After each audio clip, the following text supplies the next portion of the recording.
10 प्रत्याशियों के बीच होगा बांका लोकसभा चुनाव का निर्णायक मुकाबला। जिलाधिकारी ने प्रेस वार्ता कर दी जानकारी। नामांकन वापसी की समय सीमा बीतने पर आज जिलाधिकारी अंशुल कुमार व पुलिस अधीक्षक डॉक्टर सत्यप्रकाश के द्वारा संयुक्त रूप से प्रेस वार्ता की गई। जिलाधिकारी ने प्रेस वार्ता में जानकारी देते हुए बताया कि नामांकन वापसी की समय सीमा बीत जाने के बाद अब कुल 10 उम्मीदवार चुनावी मैदान में है, जिसमें एनडीए गठबंधन के गिरधारी यादव व राजद प्रत्याशी जयप्रकाश नारायण यादव सहित 10 उम्मीदवार के बीच सीधा मुकाबला होगा। वहीं जिलाधिकारी ने बताया कि सभी 10 उम्मीदवार को पर्यवेक्षकों की मौजूदगी में सभी राजनीतिक दलों और उम्मीदवारों के साथ बैठक कर चुनावी आचार संहिता सहित अन्य जानकारी देते हुए नियमों का पालन करने का निर्देश दिया गया।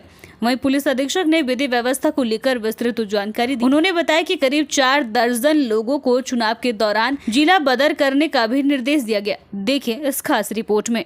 अभ्यर्था वापसी के लिए अंतिम तिथि थी और आज 3 बजे के पश्चात हम लोगों ने प्रारूप 7 का जो निर्वाचन लड़ने वाले अभ्यर्थियों की सूची होती है उसको तैयार कर लिया है और उसके संदर्भ में पॉलिटिकल पार्टी एवं जो अभ्यर्थी हैं उनके साथ में भी हम लोगों ने बैठक कर ली है। इस संसदीय निर्वाचन क्षेत्र में इस बार कुल 10 अभ्यर्थी फाइनल हुए हैं, जिनका नाम निम्न प्रकार से है। गिरधारी यादव जी, जनता दल यूनाइटेड, जयप्रकाश नारायण यादव जी, राष्ट्रीय जनता दल, अमृत तांती जी, भारतीय दलित पार्टी, उत्तम कुमार सिंह जी, आम Janata Party Rashtriya, Kavindra Pandit ji, socialist unity centre of India communist, Ganesh Kushwaha ji, Samata Party, Jayprakash Yadav ji, Rashtriya Jan संभावना पार्टी। इसके अलावा अन्य अभ्यर्थी जो इंडिपेंडेंट कैंडिडेट हैं उसमें उमाकांत यादव जी, नरेश कुमार प्रियदर्शी जी, नरेश यादव जी, कुल 10 अभ्यर्थी जो हैं इस बार चुनाव लड़ेंगे।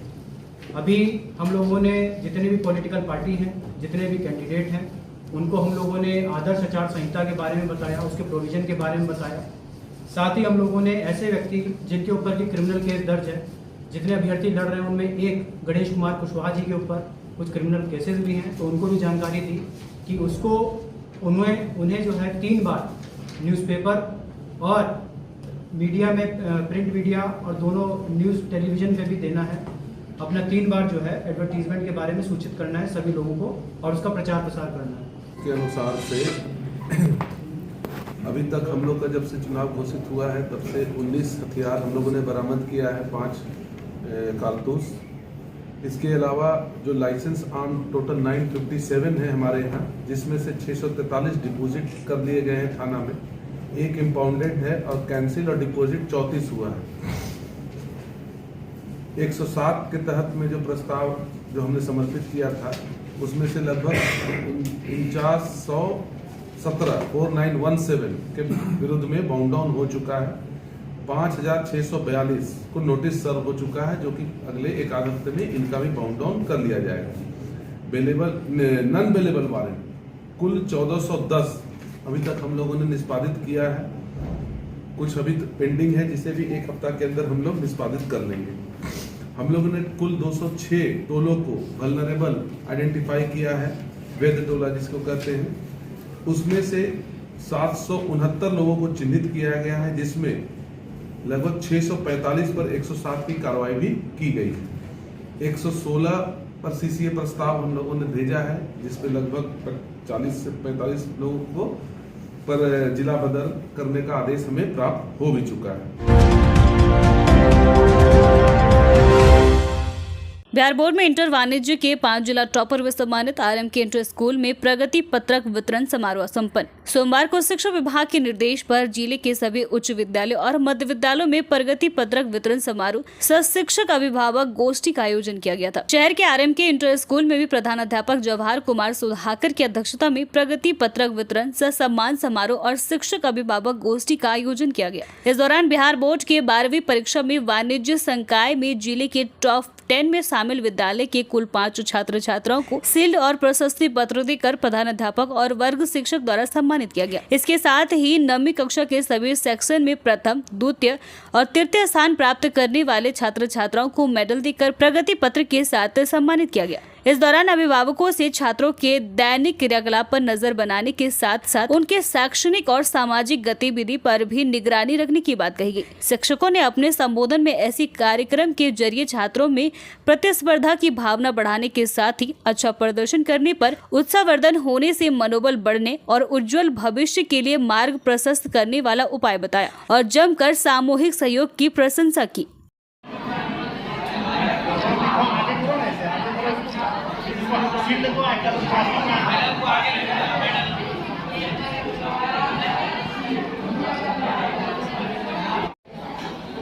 ये इस कार्यक्रम में विभिन्न प्रकार की प्रतियोगिताओं के आयोजन का एकमात्र उद्देश्य आप में जो छिपी हुई प्रतिभा है उस प्रतिभा को निखारना, उसको स्टेज पर लाना।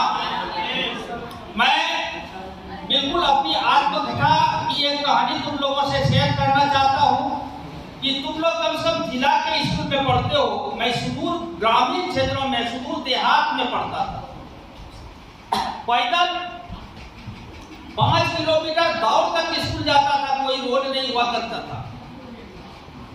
अब स्वाभाविक रूप से ये जानते हो, मैं सेवा में आने के बाद स्टेज से बहुत भागता था। स्टेज पर कुछ बोलना ये सबसे मुश्किल काम, कठिन लगता था, लेकिन प्रैक्टिस से धीरे धीरे वह हेजिटेशन समाप्त हुआ। बांका जिले के रजौन प्रखंड में फर्जी तरीके से एनजीओ के द्वारा बच्चों को दिए जा रहे प्रशिक्षण पर सीएस ने कार्रवाई की बात कही। रजौन प्रखंड में एक एनजीओ के द्वारा फर्जी तरीके से बच्चों को प्राथमिक उपचार का प्रशिक्षण देने का मामला सामने आया है। मामला उत्क्रमित माध्यमिक विद्यालय करसानी का है, जहां एक एनजीओ के द्वारा बच्चों को प्राथमिक उपचार हेतु प्रशिक्षण दिया जा रहा था। पूछताछ करने पर बताया गया कि उनकी संस्था आशा केयर फाउंडेशन के नाम से है, जिनका हेड ब्रांच बेली रोड पटना में है तथा प्रत्येक जिले के सिविल सर्जन के आदेशानुसार वे लोग प्रत्येक विद्यालयों में पहुंचकर बच्चों को ट्रेनिंग देते हैं, रजिस्ट्रेशन व परीक्षा को लेकर शुल्क भी लेते हैं। वहीं मामले को लेकर सिविल सर्जन बांका अनिता कुमारी से बातचीत की गई तो उनके द्वारा ऐसे किसी एनजीओ को आदेश देने से इनकार किया गया। उन्होंने बताया कि अगर फर्जी तरीके से ऐसा कुछ हो रहा है तो उसकी जाँच कर कड़ी से कड़ी कार्रवाई की जाएगी। मुझे इसकी कोई जानकारी नहीं है, नहीं हमने यहाँ से किसी को कोई ऑर्डर किया है कि इस तरह का कोई कैंप या कोई चले, और अगर इस तरह का हो गया है तो उसके ऊपर उसका छानबीन करेंगे और नहीं होगा तो कार्रवाई करेंगे। सर क्या नाम है आपका? जी मेरा नाम दुर्गेश कुमार।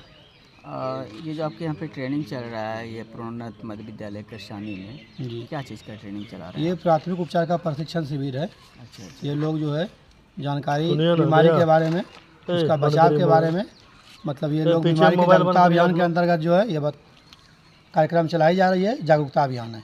अच्छा, किसके माध्यम से? ये एनजीओ के माध्यम से। हमारा एनजीओ का नाम है आशा केयर फाउंडेशन, बेली रोड पटना से संचालित होती है। अच्छा ठीक है, तो आप जो यहाँ पे ट्रेनिंग चला रहे हैं तो पैसा भी लिए हैं? हमारा कुछ मिनिमम शुल्क है। कितना लिए थे एडमिशन में? वो तो हमारा 360 रुपये के लिए है। और उसके बाद और प्रैक्टिकल? उसके बाद फिर तो प्रैक्टिकल की हमको जानकारी भी नहीं है अभी। ठीक है, जो हमारा रजिस्ट्रेशन शुल्क का है उसके बाद आपको जानकारी होगी तब आपको बता पाएंगे। एग्जामिनेशन शुल्क? एग्जामिनेशन शुल्क 250 रुपया। अच्छा, ये जो आप एनजीओ के माध्यम से चला रहे हैं, वीडियो साहब से मिले थे? नहीं, हमारा तो चूँकि सिविल सर्जन से ऑथराइज होती है तो डिस्ट्रिक्ट में उन्हीं से लिया रहता है, तो पूरे डिस्ट्रिक्ट में सभी प्रखंडों में सभी पंचायतों में होती है। तो सिविल सर्जन से अपने ऑथराइज? जी हाँ, जी पेपर होगा आपके पास? जरूर होगा। कौन सा सिविल सर्जन है, क्या नाम है उनका बांका का? जो भी पेपर है मैं आपको सबमिट करके दिखा रहा हूँ। आप जब ऑर्डर लिए अब मैं ही नहीं ऑर्डर लेता हूँ, हमारे ऊपर भी और बहुत सारे लोग रहते हैं। ठीक है, सिर्फ अकेले नहीं ना कि मैं आ गया तो मैं ही सारा काम करता हूँ। अच्छा। इसके लिए सभी डिपार्टमेंटल, सभी तरह के हेड हैं, सभी तरह के ऑफिशियल काम करने के लिए अलग लोग रहते हैं, फील्ड का काम करने के लिए अलग अलग लोग रहते हैं।